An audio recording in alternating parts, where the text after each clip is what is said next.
Welcome back to the Diet Doctor Podcast. I'm your host, Dr. Brett Scher. Today I'm joined by Dr. Tony Hampton, who's a family practice physician in South Chicago, who's also board certified in obesity medicine and an author of a book, Fix Your Diet, Fix Your Diabetes, and a new podcast host with Protect Your Nest as his podcast. And he's the regional medical director of a large medical institution, like I said, in South Chicago. Now, the thing that Dr. Tony is, as you'll learn in this podcast, he's just a wonderful doctor and a very caring doctor who has a really wonderful approach with his patients to address every aspect of the health and their life. But specifically, he sees predominantly African-American patients because that's where his practice is. And he has some insight as to why they need maybe a different approach because of their background, their culture, the way they were raised, their family structure. All these aspects play into how you care for a patient. And that's why it's so important, I think, for Dr. Tony Hampton to be spreading his message about how to interact to help people improve their lifestyle. And it's not all about nutrition. There's so many hurdles you might have to get through before you can even start talking about nutrition. And then how do you begin the nutrition discussion? He has some great examples, some great tips. But most importantly, I think it's just his message of what your doctor should be, how your doctor should be thinking. He sets a wonderful example for that, leads by example. And I hope that's something that you can take away from this interview is like, wow, people like this exist as physicians. And if I'm not getting this type of interaction with my physician, it's something I should look for or something I should demand from that interaction. I'm really inspired in talking to Dr. Tony, and I hope you'll be inspired after listening to this episode.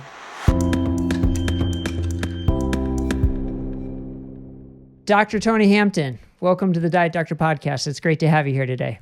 I'm so happy to be here and to finally talk to you, Dr. Scher. Yeah, we talked about having you on the podcast months ago, pre-coronavirus, and I wanted to arrange a time for us to be in person. And then, of course, the world turned upside down. But I guess the one benefit is now that we're doing remote podcasts, that was my excuse to get you on the show right away. So glad to have you here today. Now, you have really started to become fairly prominent within the low-carb community. But I love your story. You weren't always in the low-carb community, and this has been your own journey. So give us a little bit of a sample of that journey, how you got to where you are today as a family practice doc, working in South Chicago, promoting low-carb diets, but not necessarily only promoting low-carb diets. So give us a little bit of that background. Well, thank you for that. I am a Chicago native. I grew up on the west side of the city, and I then left my home to go to college. I ended up going to Xavier in Louisiana, which is actually the only historically Black Catholic school in the country, believe it or not. But they're really also known for creating the foundation for African Americans to go to medical school and for pharmacy. They probably create the most pharmacists of any school in the country, African American, and they lead the country also for pre-med. So it was a good landing spot for me. After doing that, I came back to Chicago. I did my family practice residency at West Suburban Hospital in Oak Park. I worked for a federally funded clinic for a little bit, which was kind of nice because it was a community I grew up in. And while I was there, I focused on OB-GYN. So I did a fellowship in maternal child health. And that training really was kind of, that OB-GYN lifestyle kind of got to me after a while. And I love catching babies, trust me, but it just got busy. And so I left that and joined Advocate Aurora Health System, where I work now. They're the 10th largest health system in the country. Now, what was cool about that is that they created structure. So in that structure, I'm following guidelines and HEDIS measures. And for those who don't know what that is, that's called the Healthcare Effectiveness Data and Information Set, I think. And what they do is they train us how to be good doctors by following and managing disease. And you know this as a cardiologist, because as a cardiologist, if your congestive heart failure folk are not on the right medicine, the beta blockers, et cetera, then you're not a good doctor. So what they do is they help keep. So that was a good thing, but this is what happened. So two things happened. One is that a family member got sick. And when the family member got sick, they said, I don't want to be on medicines. And then number two, I noticed that my hands were starting to feel, I would knock on the door and my hands would feel achy. And I also had a little bit of an irritable bowel. And guess what? I didn't want to be on medicine. So I started doing research. And as I did my research, I realized that for most illnesses, for most chronic illnesses, insulin resistance was the reason for it. So when I recognized that, I said, well, what do I do about insulin resistance? And all of a sudden, that's when I was introduced into the lifestyle. The funny thing about all of this is I got all this information from being on social media, YouTube, Google. And so what happened is I shifted my practice, which people don't think is possible. I shifted my practice to one where I'm not just, diagnosing and managing disease. I'm always trying to have a conversation about lifestyle. So now I spend 30 and maybe even up to 50% of my interactions with my patients for a 15 or 20-minute appointment talking about diet and nutrition. Since doing that, I've not only helped my family member, my hands don't ache, my stomach is not irritable, and more importantly, I have taken people off medicine on a regular basis. So once you kind of find this low carb, high fat space, it's hard to go backwards. It's just been it's almost like a miracle. And I'm like, why didn't they teach me this stuff, when I was in school? Yeah.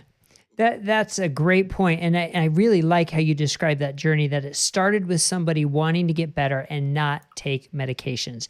And why is that so foreign to us as doctors? I mean, we're in such a medication-driven society in medicine that for you, it had to come from that desire to not take medications. And that was your introduction to nutrition. And I think that's wonderful. Now, you mentioned how you went to a school that is known for helping African Americans get into medical school. So, when it comes to doctors within the low carb sphere, there's a noticeable absence of African American doctors. So I'm curious for your opinion, is that just reflecting the underrepresentation of African Americans in medicine in general, or is there something about this type of medicine, either this lifestyle-driven medicine or the low-carb message, that is particularly sort of not opening to African American doctors? Well, I will say this stat that blew my mind. So when you think about African American males, and this has been probably since the 50s and 60s, they only educate about 500 African American males go to medical school every year. So if you think about a country with 360 million or so, there's got to be more than 500 African American males who want to go to medical school. So there is a little bit of a disconnect. And because of that disconnect, there are issues around trust. So if they meet Dr. Brett Scher, as well respected as you are, they will hear you, but they may hear me a little louder.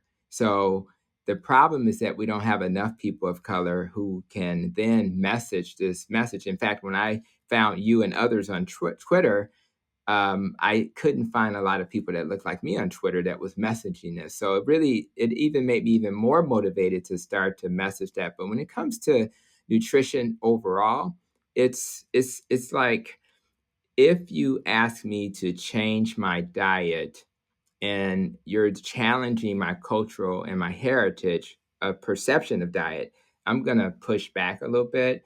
If you, literally, I think it's like healthy food sometimes has a symbolism that is not going to really be good. That's number one. Number two, I don't know that I can afford that grass-fed beef that you may have tweeted yesterday, doctor. And then you factor that in and think about the food deserts and other factors. These are barriers that people of color face. It's not just everybody wants to live a long, healthy life, but if you have all these other extrinsic factors that are making a decision for you, those are the things that kind of get us a little bit off base. So as a physician who knows the importance of that, and of course, when I started my podcast, Protecting Your Nest, that was an acronym. And that acronym, talked about not just nutrition, but exercise and stress. And we can talk about how that relates to people of color and how they're disproportionately impacted if they don't do these lifestyle things. So my job is to message lifestyle is important. We may refer you to a nutritionist, but I've gotten so good at this that I really don't even refer. I just give them the information. And then if I think they're challenged, then I'll refer them. But we as clinicians have to actually know just enough to give them a little bit of a nudge and give them just enough information that they'll act on it, because patients will do what the doctor says for the most part. Well, that's a good point. I mean, there's giving them the information, and then there's sort of the nudge or the follow-up, or, helping them logistically. It's a lot of people say it's not really a lack of information, it's a lack of sort of priority. So it's connecting with somebody to say, okay, if this person is telling me this is important, I'm going to make it a priority. So I mean, I think that's a good point that you brought up, that me sitting down in front of an African American patient doesn't mean I can't relate to them at all. Doesn't mean they're not going to listen to me at all. But there's something about the camaraderie of having a kinship with somebody. I mean, that's just human nature, right? So that's why having more African American doctors are so important, especially when you look at the statistics, right? So for diabetes, African American, the prevalence of diabetes for African Americans is 13%, and for Caucasians is 8% of American adults. And then for hypertension, and these are by the old hypertension guidelines, African Americans was 39%, Caucasians 28%. It's going to be even higher now. So African Americans are disproportionately affected. So it's even a greater concern and a greater need and opportunity. But why do you think they are more affected? Is it genetics? Is it lifestyle? Is it culture? Is it sort of a combination of all those? What do you think is the reason, and how do we impact it? Well, if you can bear with me, well, let me just say this first. Life is not fair, right? So if, like, I remember recently hearing about, this whole idea about hydroxychloroquine. And what people may not know is that African American men, going back to that demographic for obvious reasons, um, 10% of them have a deficiency of glucose 6 phosphate dehydrogenase.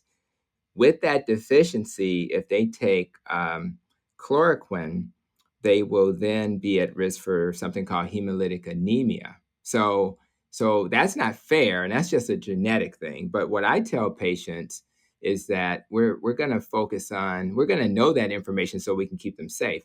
But my focus is understanding, if they know the root cause of like 70% of disease is going back to insulin resistance, then we can have a path. So what I do with my community of color, and the reason why I have an acronym like NESS is because it helps me to say something that they'll remember. And so when I talk to them, so what are the other barriers because that's the question. So if you look at the E of the nest, it's exercise. So why is it that people of color, I live in a nice suburb, right? I didn't grow up in a suburb I live in a different neighborhood that I grew up in. So if I see people jogging, that's normal. But do you really expect an African American who doesn't live in this kind of neighborhood to jog in a neighborhood where it's unsafe? I mean, would you really expect them to do that? Would you do that? I would ask. So the next thing is, what about the school programs? What are they going to cut first? They're going to cut the physical education teachers. They're going to cut the in the communities of color. So what happens is now the kids are not exercising, and and then I go, if you go to the stress piece, without even putting a statistic in your face like you just did, it's obvious that communities of color are going to have more stress. I mean, I've been at people's homes in the evening and hear gunshots going off. I'm thinking they're firecracks, and those are gunshots, and they're just casually saying that. The sleep issue, people of color in general, when you look at studies, they don't get as much sleep. They have more sleep apnea. They work on a night shift. They have night shift working, so they have this dysfunction. And then when you think about that T in the nest, how we think and the trauma part, if you think about it, my kids have been gifted with a dad who can encourage them to think a certain way. And when they're challenged, but the kids in the communities of color, a lot of times they don't even have a dad at home. Then the other piece is this idea of, just being able to, just the trauma. Like I just had a Facebook Live with my organization when we're talking about our safe care promise and how we're going to make sure people can come back to the clinic and we can reactivate the clinic and make sure they're wearing masks, temperatures checked, et cetera. But they asked a question about social inequities, and I told the story about, just imagine this, Dr. Brett. Imagine going into your hospital for the first time. You're a new resident, you're nervous, you're excited, and you walk into the doctor's entrance, right? And when you walk into the doctor's entrance, somebody grabs you by the jacket. I had on a big, husky coat and says, "Where are you going?" And I said, "I'm one of the new doctors." And they said, "Oh, I'm sorry." Now, the question is, would they have grabbed other people that didn't have my demographics? And the answer is, well, I asked my resident colleagues, all of which were not African American. They all said they hadn't had that experience. The other thing that happened was that I was driving to the hospital, and the first week, I literally got pulled over 3 or 4 times, and I asked my colleagues did they get pulled over, and they said no. So what I'm saying is that's a trauma, and even as I tell you the story now, you just hate thinking about it because so those are traumas. So this is the nest, and so when I see my patients and I think about the nest and the rope is the other part I haven't talked about yet. I think about the fact that they're disproportionately impacted, and all of these things, all of these traumas, all of this lack of sleep and stress will then lead to inflammation in your body and insulin resistance. And so my job as a physician is to not ignore that. And for any clinician who hears this, make sure you're thinking beyond just low carb, high fat. You're thinking beyond intermittent fasting. You're thinking what else is going on in these patients' lives. And if you're dealing with communities of color, it's going to be there's going to be some more issues that they're dealing with. And those are the types of things that you want to be. And like I said, I'll touch on the rope part of the nest and rope concept because it's really those other factors as well. Right. So it goes so much beyond just nutrition. And actually, it sounds like some of those things may be even more important than nutrition. I'd imagine it's hard to prioritize. Yes, they are. They are. Yeah.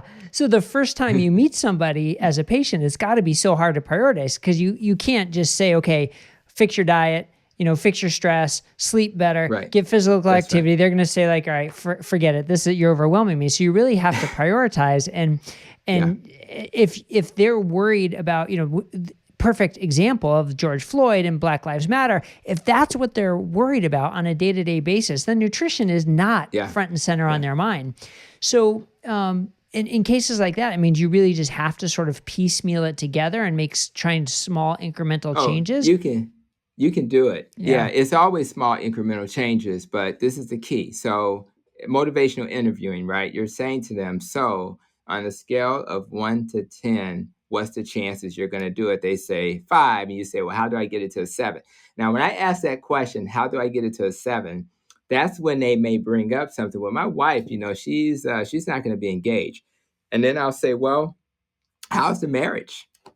Because this is a very important issue for you. I need you to say to her, this is so important to me. There's never been anything more important. I need you to be engaged and work with me. Now, if she says, I'm not interested, now we need to talk to the therapist because how could she not be interested in trying to help her husband or vice versa to be healthy? So this idea and that's going to the rope, this relationship, that's the R.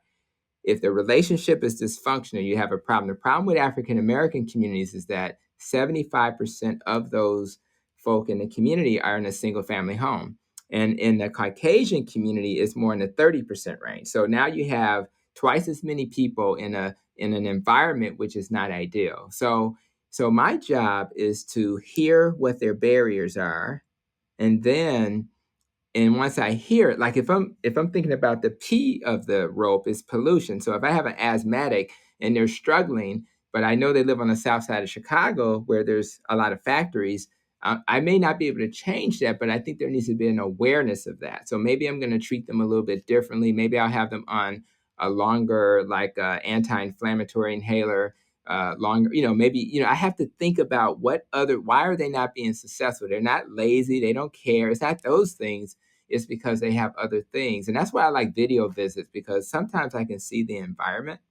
And when I see the environment, I can say, that's not the best environment. And then you can kind of work your way through that. So it's a lot of things to think about, but I think that if you're from the community, you can kind of know a little bit in advance. The good news, Doc, is that you can be a Dr. Brett Scher and be the most popular doctor in the building, because when I was working over at in the underserved clinic before I started working for Advocate Aurora, which has a little bit of more of a mix, what I actually, some of the most popular doctors were the doctors who weren't people of color, but they cared. People know when you care about them. They can Yeah, feel it in their bones. So when that's they a know good you point. care, they can get past all of this stuff, and they can over time, as you build rapport and develop those relationships over time, they will then learn to trust you. Yeah, that's a great point. I really like that. It's very powerful right there. So in this discussion so far, we've already come up with a few reasons why African Americans may be disproportionately affected for hyperinsulinemia and resulting chronic medical conditions. So that brings up, what are some of the interventions that can help? So do you have, in that single parent family who's, working till 7 o'clock and doesn't have time to cook dinner, but has, three kids to feed plus herself, what kind of advice can you give someone to improve their nutrition? And someone who can't afford, like you said, the grass-fed steak and the pasture-raised eggs, and what kind of advice can you give them on how to eat better with no time and low budget? Right. So let me tell you what we're doing in our health system. I was the medical director for something we call the Advocate Operating System, and I was very lucky. My vice president, his name was Alex Andrade. Now, he's not with our system now, but what he did was he said, Doc, what do you think is the solution, right? He just asked a question. And in most health systems, you have a paradigm where every time you try to present an idea, there's a lot of barriers, right? Well, what he would do is say, well, let's just try it. So I would say, I think people need to learn nutrition. So we started a healthy living class. So me and my colleague, I have another doctor I work with, Dr. Katina Hope, and we would get in front of 200 people or so and talk about nutrition. So part of what you do is you have to have a mechanism by which to educate. Now, the good thing about COVID is it forced us to go virtual. We'll reach more people if we go virtual anyway. So we're going to try to take that model and go virtual. But we also had diabetes prevention programs, and I'm sure you're familiar with that. We have a great community leader, Jackie Rouse. And we took the same model of the diabetes prevention program for those borderline diabetics, and we created a COPD class. And a lot of people listening wouldn't realize that COPD, a lung disease, bronchitis, emphysema,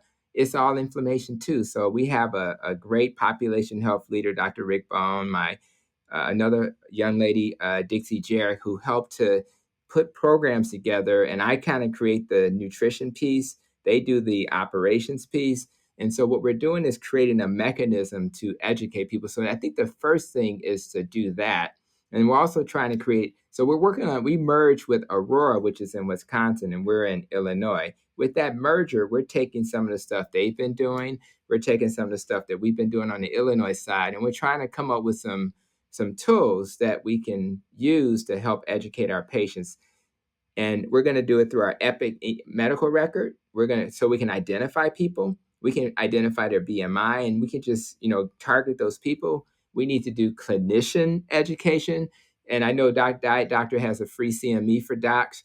I think that it's kind of like all hands on deck, and if we get the clinicians educated and we get the patients educated and we learn from other health systems like Geisinger and Mayo Clinic that may be doing some of this stuff already, and I'm board certified in obesity medicine. We need more docs who are board certified in obesity medicine. The good news is that this weight management program that we have has about 4 or 5 board certified obesity medicine docs. And truth be told, when I wrote my book, I did not think that there were other people out there who thought the way I did. And I was very concerned about saying reverse diabetes on my book, but I just had to have the courage to do it. Then I learned that there were other people with the obesity boards that believed in low carb. And then I found people like yourself, Dr. Brett, who also, so I actually felt like it was a homecoming to find some common ground while also respecting people who do it the other way. Like I was a vegetarian for 8 years, so I would never demonize or minimize that way of thinking. But trying to move the needle in an African American community with vegetarianism and veganism is like pulling teeth. But when I went to low carb and I said, hey, you can still eat the ribs, we're just going to remove the barbecue sauce, they pushed back just a little. but they didn't push back so hard that we couldn't get the. And I have like I would easily argue that 40% of my patients and maybe 50% are actually engaged in what I'm doing. And the ones that are not is because of all these other things I mentioned with that nest and rope. It's those Right. factors those are the barriers. It's rarely because of who they are. It's the other things. And so what I'm saying, Dr. Brett, is it's hard, but it's easy. When you shift your practice towards wellness and you're always thinking about these things, you're gonna identify them, because when people struggle, you're gonna say so, and you're thinking about that mnemonic, right? You're like, well, what could be going on here? Are you depressed? The E in the rope is for emotion, right? Life experience. So are they depressed? Are they anxious? Why are they anxious? Let's address that. I just had a patient today who was postpartum depressed. I don't deliver babies, but I see the patients. And I said, if we don't take care of this postpartum depression, it's going to be hard to take care of the baby. It's going to be hard to get back to Right. work. So we have to address that. We can't just put a Band-Aid on it. Yeah, so again, another great example on how it really is the whole life experience and so much more than just nutrition. But you brought up a great example there about trying to get people in your community to go vegetarian or vegan is going to be a much harder sell than trying to get them to go keto or low carb. And that goes against sort of the vegan movement or the Eat Lancet report or Yeah. these attempts to provide one global diet or one national diet even, which just doesn't work. And that's the perfect example for Yeah. it. And so I think that's something that more people need to hear. The saying that we need to reach patients where they are and find That's the right. healthiest diet for them. So you mentioned the barbecue sauce, right? Like I'm sure that's a big pushback. Or Oh, yeah. the classic Southern grits, right? I'm sure It's that's yeah, a big it's pushback. and the cornbread is the biggest pushback. Yeah. I So do mean, you recommend like cornbread substitutes, low carb substitutes, or do you just it say cut doesn't. it out? We just get rid of it. Yeah. I've seen some. I'll be honest. I'm still learning. So we've played with some low carb, but cornbreads that it's hard to duplicate that texture. So I haven't been able to come up with a really good one yet. But but that is exactly what I do. I actually say to them, everything that you like has a low carb version. So this is an experiment. And all you really need, like I do the Diet Dr. Low Carb chocolate cake literally every month. Like every month. I make cupcakes.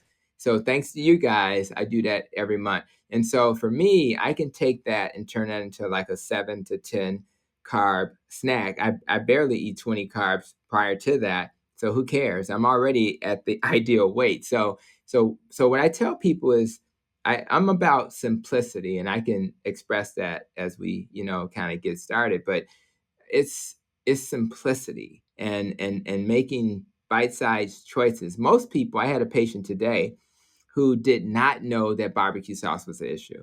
And he said he Mm, puts barbecue sauce on everything. And he was like, what's wrong with barbecue sauce? It's tomatoes, right? I say, no, it's fructose corn syrup. yeah. Yeah, so I think that people just have to be educated. And once they're educated, you will be surprised that they'll do it. That's a form of racism, I should mention. I mean, the bias that people have towards other cultures saying they're not going to do it. That's Mm, racism. It's very subtle. yeah. It's bias at the Yeah. minimum. Right. Automatically discounting somebody because of either their socioeconomic status or because of their cultural status or because of the color of their skin, saying, in my experience, they're less likely to follow, so why bother? I'm That's sure right. that is That's rampant right. among medicine. Yeah. It's rampant, and it's unfortunate. Yeah. Right, right. Which brings us back to you. I mean, you're not just an African American doctor. You're a doctor. You're taking care of all patients of all walks of life with all sorts of medical conditions. And so, how has low carb sort of revitalized your practice, or rejuvenated your practice, or changed your practice in any way? What have you noticed with how Well, you I appreciate think being a doctor? that's a great question, because it is I'm going to talk to my doctors with this one, right? So, and I know that change is hard. Now, it wasn't hard for me because I had a family member, I had my own personal stuff, and people say, "Why are you so why are you so like, it's so easy for you to do these things, right? And I said, well, it's easy because if I don't do it, I'm gonna have an irritable stomach. And if I don't do it, I'm gonna have problems knocking on the door. If I don't do it, my family members are going to be back on medicine. So I think what you do is you have a reason. But anyway, so change is hard, and we're kind of designed to be the same, homeostatic, right? And I'm in school right now to get a master's in nutrition, and so we talk a lot about these homeostatic things that have to happen to keep our body stable. So anyway, I asked myself, what's my why? One of my whys, believe it or not, Dr. Brett, is to be able to be healthy enough to do a podcast at the end of the day and not be tired, right? That's a why. I Yeah. want to feel good, and I realized that the things that I do impact the patient more than maybe the average. Every time you look at studies, they say what the doctor says, the patient will do, right?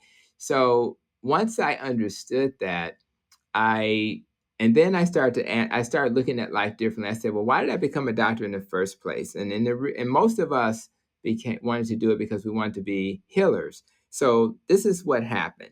I changed my approach to this idea where we do nutrition and fasting and exercise and all those things. And then all of a sudden, I would come to clinic and I would have a testimonial literally every day.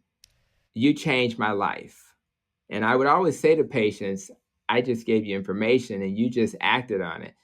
Doc, you don't understand. I mean, people crying in the office, and all they needed was a little coaching and guidance. So just imagine if you're a clinician, instead of going to work every day, unfortunately having to increase the dose of a medicine, unfortunately saying, sir, your kidneys are starting to fail, unfortunately saying, I'm sorry, ma'am, but we may have to amputate your foot.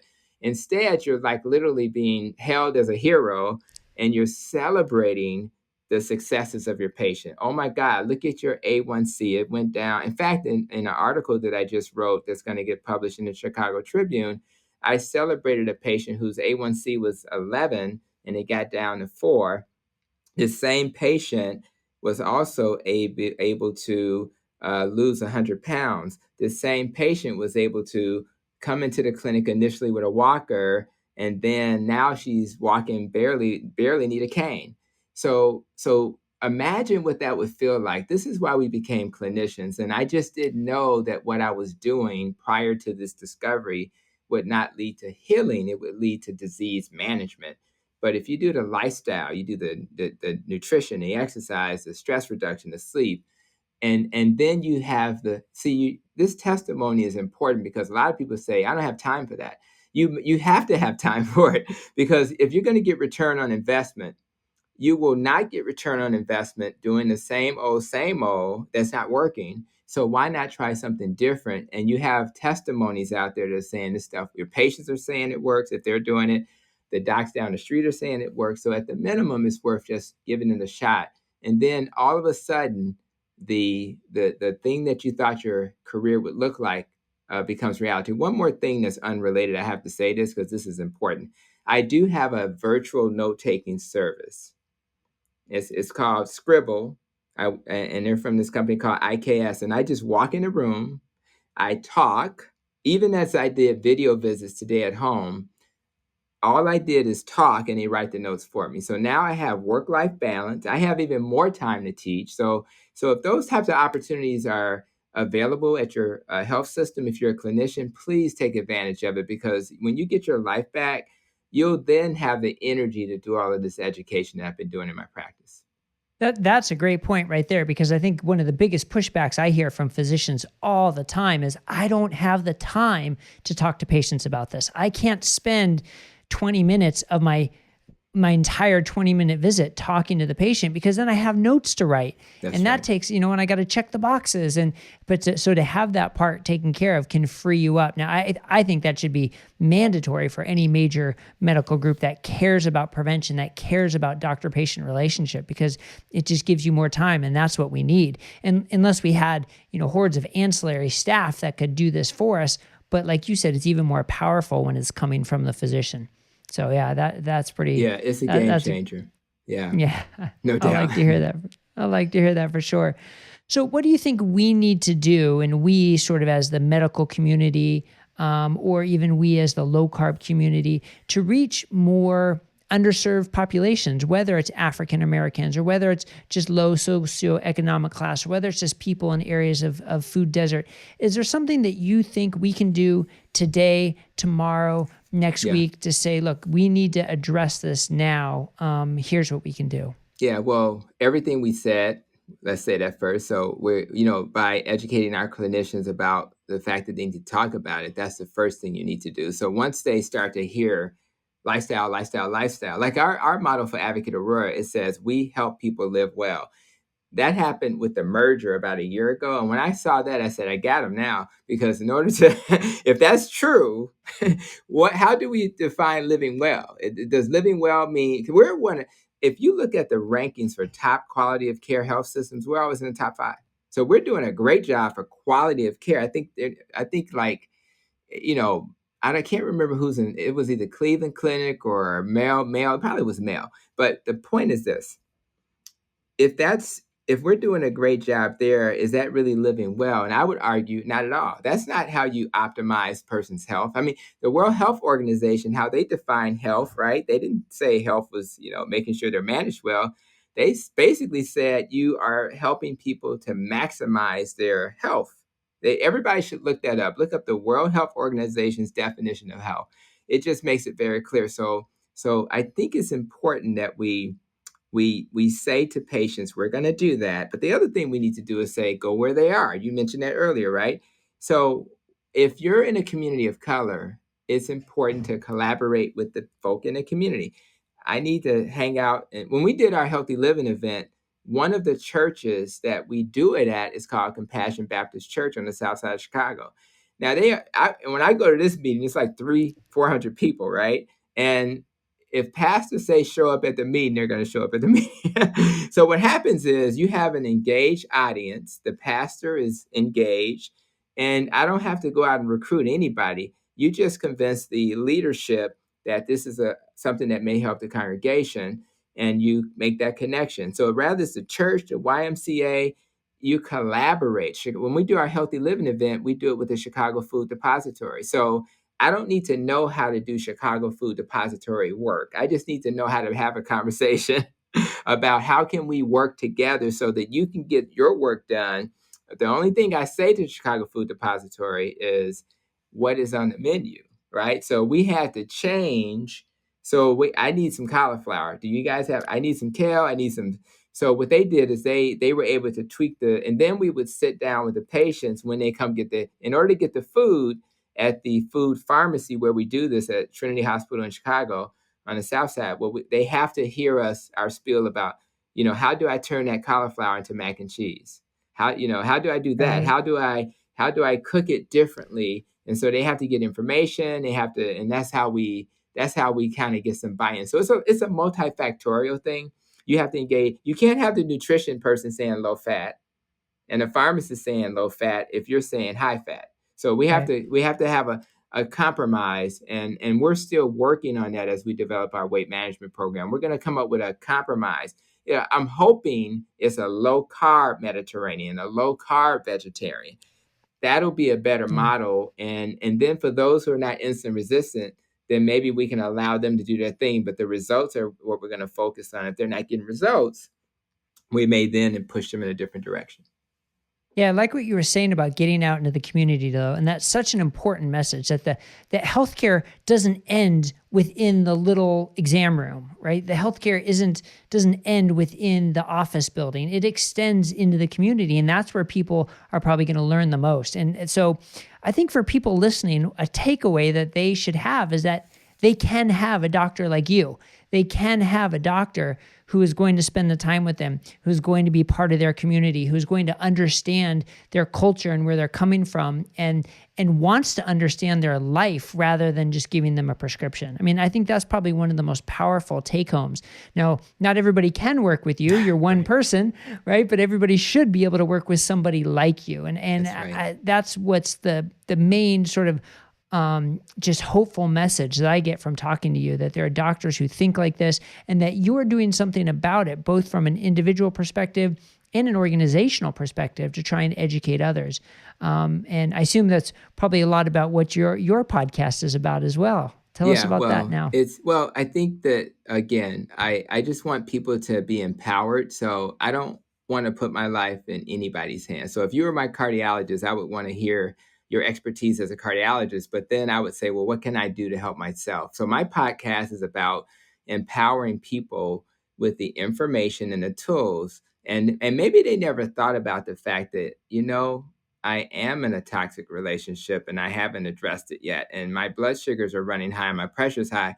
And so the doctor said, I need to address that. So, and he gave me some tools. He told me to listen to inspirational people every day. He told me to read the 5 love languages. He told me to read the Principles of Marriage by Gottman, which is a great book. And so, and I know this stuff because I'm trying to have tools. And I have a dot phrase and or a button on it says marriage, bam, I just click it and all the books I need to read pops up. So you have to, so I can't sit there and read the book to them. I can't, but I can give them tools and I can say, I know you're not going to read it, get an audio book. It's going to take you 20 minutes to get home. Download that book before you leave here and listen to it on the way. I literally do stuff like that just to ensure that they're going to do it. So really I think that for everybody listening, the podcast, the YouTube videos. And one thing I'm going to do, Brett, is for those who are guests who can do it, I'll probably do a Facebook Live, kind of a post-game show kind of thing. And then introduce the Facebook and the YouTube audience to these folk who may not ever see the podcast. But the goal is to reach more people.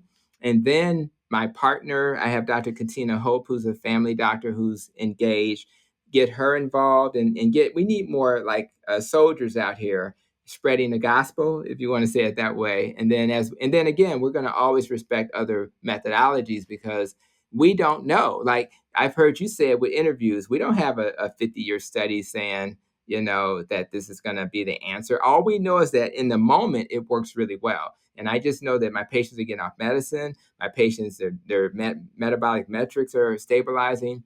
And that's all I can go with right now. And I've never had this type of practice before. So it's been exciting. Yeah, I think I've heard a lot of doctors say that I've never had this type of practice before. And it's That's been right. reinvigorating for so many doctors. And it's because we're helping so many more patients. So it's a powerful message. And I think you're leading by example, which is such an important thing to do. So where can people go to hear more about you and find more about you with all the amazing things you're working on right now? Absolutely. Actually, I'd say by mid to third week of July, my new website, which is being designed, will be up. And it's just drtonyhampton.com. Just spell out the doctor completely. And that'll be up like the second or third week of July. With that, you'll be able to see the podcast and the videos. And I did make a couple of videos that people have to see. Why do low carb? How to do low carb. And if you just Google Dr. Tony Hampton on YouTube, you can watch that and I did that because it's a workaround. I don't have the time. So I always tell my patients, you have to watch these 2 videos so that you'll then have the way of thinking and then we can kind of grow from there. So those are the locations I would go to. Great. And then, of course, on Twitter, you're very active on Twitter. Yeah, if you want to hear some interesting discussions, yes. Great. Well, thank you for all the work you're doing, and thank you for taking the time to be a guest on the Diet Doctor podcast today. Absolutely. Keep doing the great work you're doing, too, also. Thank you.